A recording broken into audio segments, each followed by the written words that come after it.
Imagine working with your team on a project and you're trying to do everything over email. Things seem to be working well enough at the beginning. Once you start adding more and more than a couple of people or share more than a couple of files, the whole entire project becomes disorganized. Managing projects is tough enough. It's a struggle to juggle people, work, and expectations under pressure. Problem is, many project management platforms make it even harder by overcomplicating things, leading teams to abandon tools when the promise fades and frustration sets in. That's when teams turn to Basecamp. Famously straightforward and effective, teams stick with it, and projects thrive on it. Basecamp makes collaborating on projects easy without having to waste time. Teams that use Basecamp send less email and have fewer meetings. If you are struggling with projects, sign up for Basecamp. The pricing is simple, and they give you all the features on a single plan. No upsells, no upgrades. So go to basecamp.com/enigma. It's basecamp.com/enigma and try Basecamp for free. No credit card required and cancel anytime. Thank you, Basecamp, for sponsoring the episode. Entrepreneurs Enigma is a podcast for the ups and downs of entrepreneurship. So the wins and the fails that we all face being entrepreneurs, how we learn from adversity. Every week I talk to a different entrepreneur with a story to tell. I'm Seth Goldstein. Come with me on the journey. This is Entrepreneurs Enigma. Let's get started.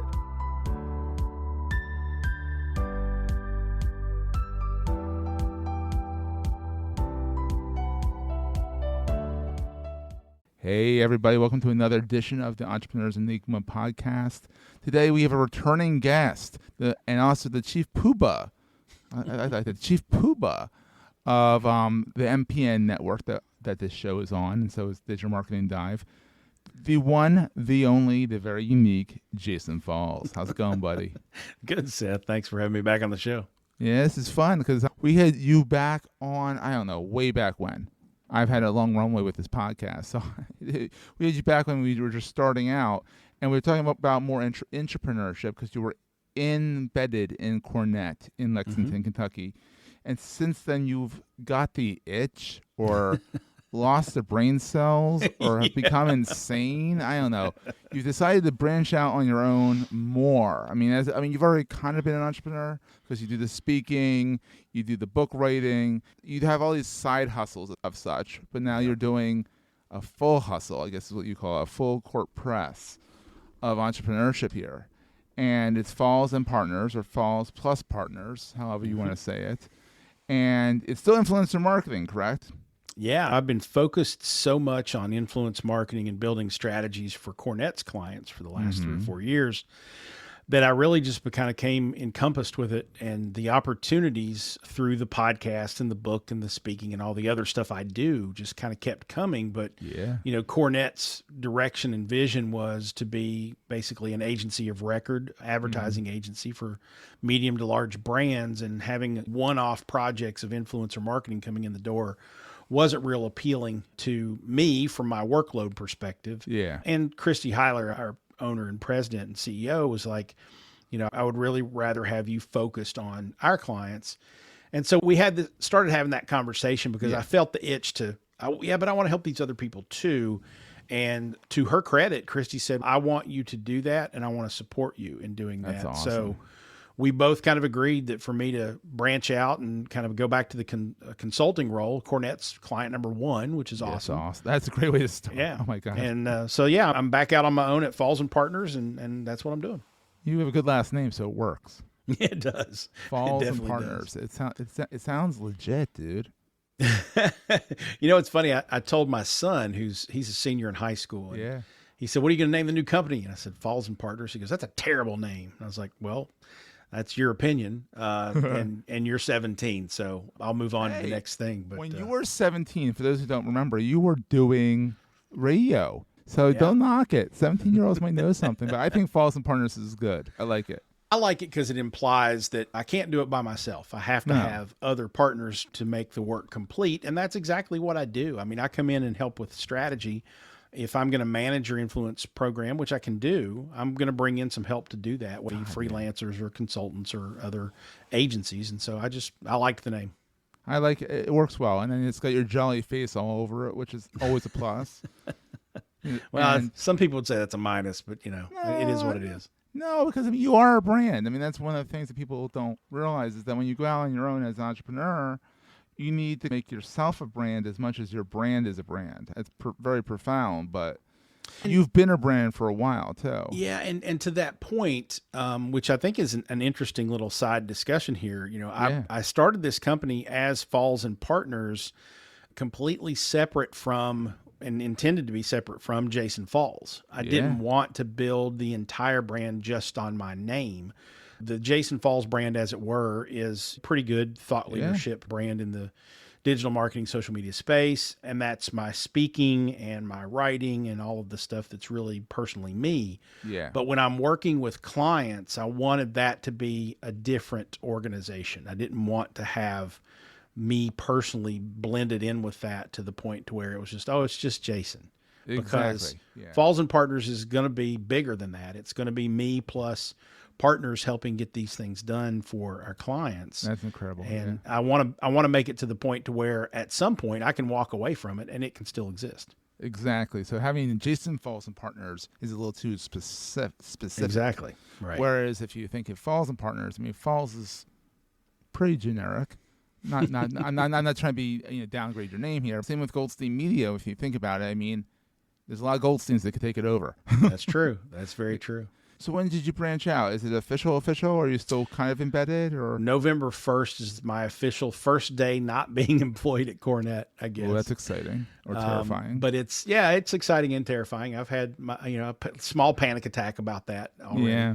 But the good thing is I have active influence marketing strategies and management that I'm doing for Cornet that continues into November. So we just transition how the accounting's done. That's all. Yeah. So the accountants get paid. Exactly. Exactly. Yeah. Wait, it doesn't go under this item. It goes under that line item. And then QuickBooks takes about 3 weeks to catch up and reallocate stuff. Oh, God, QuickBooks. It's a necessary evil.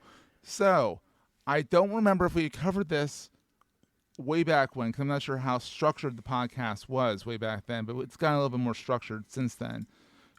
So I guess what's in your mind right now? What are you so excited about about the entrepreneurship journey you're about to get on?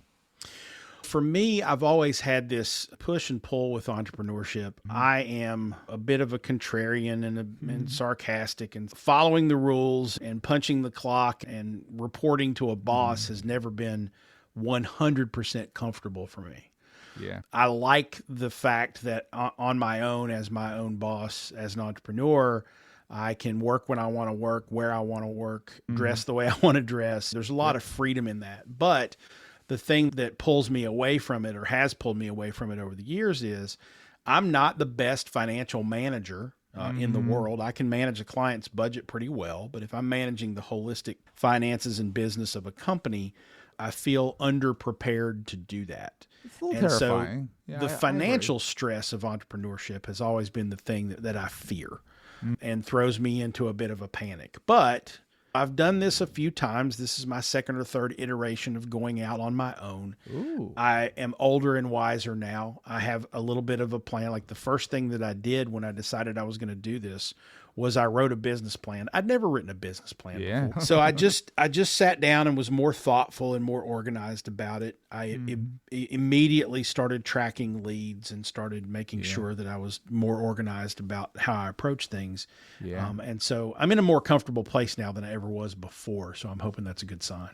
We're going to take a quick break, hear from our sponsors, and get right back to the show. You may know you're listening to this show along the Marketing Podcast Network, but did you know there are other great shows on MPN to help your business? Tanya Daka hosts a great podcast called The Copy Arena. Tanya, tell us what these fine folks will get out of listening. What they're going to get is down-to-earth copy advice that helps them get their readers to open and take action. Amazing. Where can people subscribe? They can subscribe at tanyadaka.com and anywhere you find your favorite podcasts. Or on marketingpodcasts.net. Also, you can always find a good accountant to help you with Yeah, that's true. I do have a good accountant. I just don't use her quite as often as I should. And I think I probably need to shift and have her helping me doing some monthly reconciling. Oh, yeah. My wife does that for me. No. I don't know how many times I would mess up the spreadsheet because it's just not my thing. And that's kind of the thing you have to think about when you're an entrepreneur is you do what you're good at and you hire for the rest. Hire meaning contract or hire. But you have to think about that as you don't have to do everything. Mm-hmm. You do what you're good at. That's true. And that's what you do when you're in-house. They hire you to do what you're good at, hopefully. And then, they hire for other people. So what is the most important thing that you carry with you all the time? Wow. I love that question. Probably the most important thing that I carry with me all the time. I think it's got to be just confidence. Mm-hmm. And sometimes it's false confidence. Sometimes it's a fake it till you make it kind of confidence. But I know from experience that when a client throws a challenge at me, I'm a problem solver. I'm going to find a way to fix it. I'm going to find a way to make it work. And so I have confidence that regardless of what pitch is being thrown, I'm going to find a way to hit it and hopefully hit it flush and hit it well. And so I've always had this I had a friend of mine that I was talking to at a client not too long ago. And he said, I really like the fact that you have this quiet confidence. Wait, whoa. Does this guy know you? Yeah, exactly. I don't do much things on the quiet spectrum. Yeah. But he said, I just like the way when you're talking about the agency, when you're talking about clients, when you're talking about projects, I can tell you've been around the block. Mm-hmm. You know how to handle challenges. You don't feel like I don't get the feeling that you are intimidated by anything. And I'm like, yeah, that's what happens when you're a little older and a little wiser than you were a few years ago. There are benefits to age. There's also not benefits to age, disadvantages, but there's definitely some clear advantages, at least in the workplace when you're an entrepreneur, being a little bit older and wiser. I've seen with Goldstein Media, version 1 was a giant dumpster fire versus version 2. That's always true. Which is a little bit less of a dumpster fire. And the farther I get into version 2 of Goldstein Media, is that much less of a dumpster fire. Yeah. You learn from your mistakes, and there's something to be said for age, because typically with age comes wisdom. Hopefully. And neither one of us would even think about jumping into an entrepreneurial track the way we did our first jump. The first jump. That was I'm not sure that was my jump was in 2008. That was smart. That was a good. That wasn't the best time. Well, the only thing I did smart about my first jump into an entrepreneurial track was I was working at an ad agency. It was about the same time, 2008, 2009. And I had life good, man. I had a good salary, had good benefits, I had a nice cush job, had great clients. But I really wanted to go out on my own for a lot of different reasons. Mm-hmm. And I waited until I had one client commitment that was basically going to pay my expenses. Oy. Like I could survive month to month on what that client was paying me. I didn't have to have a second client. And that's when I took the leap. And that was probably the smartest thing that I could have done that early on, not knowing any better. Yeah. Because if I had done that without the guarantee that I was going to have that client contract, I would have lost my rear end and been in the unemployment line within a week. Oh my God. Yeah, absolutely. Mine was MX. Thank you, MX. I swear to God. I mean, people say, well, how'd you do it? And I'm like, I used my MX card. Yeah. For better or for worse. Yeah. I didn't go the traditional route of going to a bank with a business plan because, again, what the hell's a business plan? I've been in this business for 15 years. I have a business plan. It's in my head. Yeah. And it's worked for me and all that. But literally, I started out with thankfully, I had very good credit. I got a high credit limit on Amex. Yep. And they're a great company. I have to say, they are a great company. And I ran the business on Amex for 3 years. I had to then eventually pay it off slowly. Which was that's painful, the thing about the credit cards, man. You got to pay that stuff back. But even with the banks are like it's a credit line with the bank. It's the same thing. It's just Amex is a bank of sorts. Sure. So it's different ways to do it. You went with the client, get the client first. That's your line of money. I was like, I need to do this to get the experience, to get the job, which I never got. So go figure. Jason, where can they find Falls and Partners? So Falls Partners is just fallspartners.com. Love it. Pretty simple website, pretty easy to get to and get through me.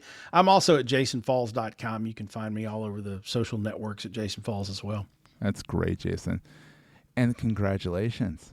Thanks, man. I'm excited. Hopefully third time's the charm, right? Hope so. Yeah, I hope you can call me in 10 years and I'll tell you about how I sold my company for $1 bazillion and I'm sitting on a beach drinking rum drinks. Rum drinks? Aren't you a bourbon guy? I am, but when I go to the beach, I gotta have a hurricane. Oh, gotta have that hurricane, buddy. All right, Jason, this has been so much fun. Thanks for being on. Thanks, Seth. That was a great show. Hey, if you're enjoying Entrepreneurs Enigma, please give us a review on the podcast directory of your choice. We're on all of them. And these reviews really help others find the show. Also, if you're getting value from the show and want to buy me a coffee, go to the show notes and click on the link to help me stay awake while I bring you more great episodes to your ears. That's in the show notes, and I look forward to the next episode. Take care, guys.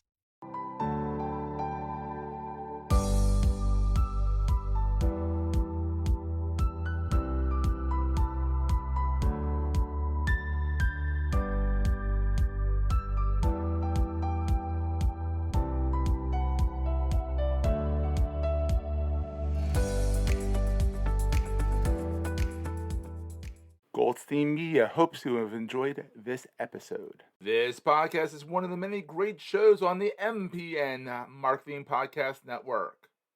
You may know you're listening to this show along the Marketing Podcast Network, but did you know there are other great shows on MPN to help your business? Keith Smith hosts a great podcast called The Fuel Podcast. Keith, tell us what these fine folks will get out of listening. Fuel is all about the advertising business. It's like Mad Men for the ears. Every show, I pick on a hot topic to discuss or interview a celebrity from the world of British and American advertising. We chat about all sorts of things, and I try and uncover the real person behind the image using just my powerful charm, incisive wit, and incredible humility. Awesome. Where can people subscribe? Wherever they normally get their podcasts, from Apple, Google, Spotify, the MPN website, or just visit my website at thefuelpodcast.com. You heard him. Go subscribe. This podcast is heard along the Marketing Podcast Network. For more great marketing podcasts, visit marketingpodcasts.net.